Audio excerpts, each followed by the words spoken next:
Alongside our senior hockey reporter, Frank Seravalli, I'm Gino Retta. Frank, as we wrap up the first month of the NHL season, trade talk is starting to heat up. So it's time to unveil your first trade bait board of the year. Not long ago, the Leafs were adamant they would absolutely not field any calls about moving William Nylander.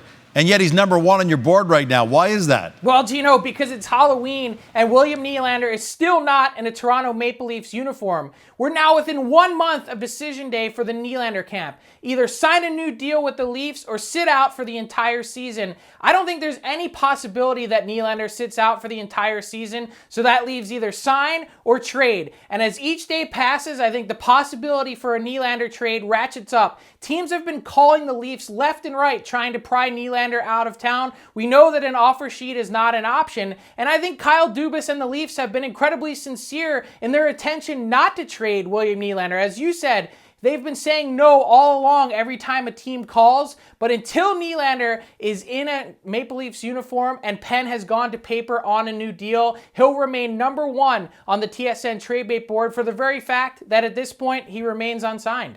Frank, hard to imagine a team trading away a former Vezina winning goalie, but are we nearing the end of an era in Columbus?